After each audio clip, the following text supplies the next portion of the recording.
When I think about Cal, I think about decency, I think about honor, I think about integrity, I think about fierceness, I think about a deep and abiding commitment to fairness and justice for everyone.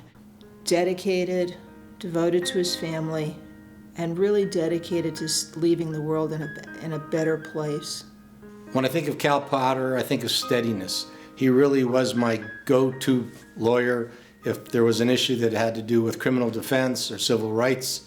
When I think of Cal Potter, I always think about the guy who took the toughest cases against the toughest opponents and was fearless. He didn't care who he was going up against. All he cared about was righting the wrongs that were done to this person that he was representing on a case that I always thought was impossible. He was a fierce, principled, committed warrior for justice. Cal was smart about the work he did, but it is certainly true that he was willing to take on cases that he thought were righteous and that would advance not just the interests of his clients, but the interests of the whole community. He was past NJA president and started Nevada Attorneys for Criminal Justice. It really did a lot of things for the community. Cal was a leader in NJA just like he was leading these types of cases that he represented people on.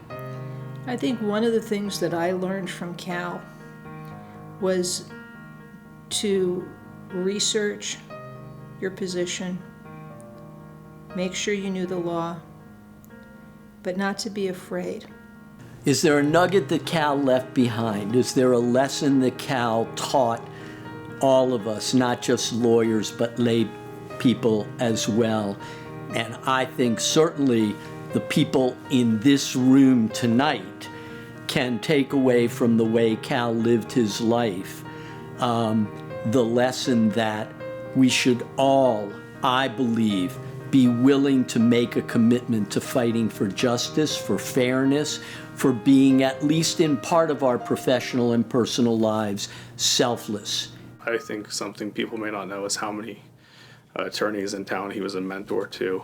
I didn't realize until I'd work with him, and people who'd call him for advice and people that he helped out, not asking anything in return, but whether it's advice or working with other people, I'm still surprised, when I'd be in court, people would say, "Hey, I worked for your dad at some time." And, I had no idea that, just the amount of people that he served as a mentor to.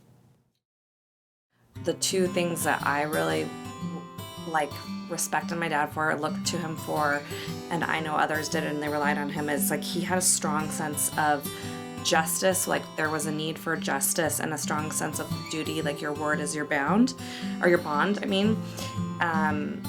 and so I think he kind of got the sense of duty from his dad, my grandpa, and the sense of justice from my grandma, his mom. She always made it it had to be fair, and that I think that was really instilled in him at a young age. One of my proudest memories, I think, is being able to work with him. What he did was his identity. So much of who he was being a trial lawyer.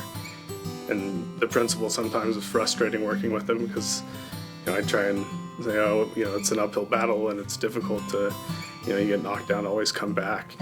But, he was always there to stand up for what he believed in. And, he used to tell me a lot if I was going to do an arbitration or, something I thought was menial. He'd say all the time, "There's no small cases, only small lawyers."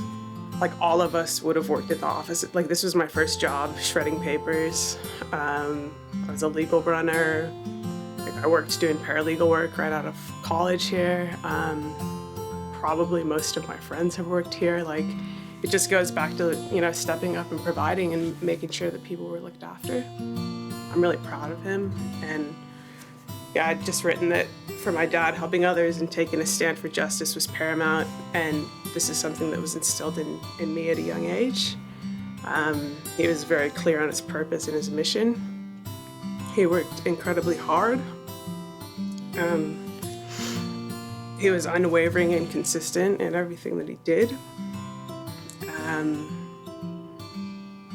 yeah, just he leaves behind an extraordinary legacy, and I feel so fortunate and proud that he was able to teach me, care for me, and that he was, my father.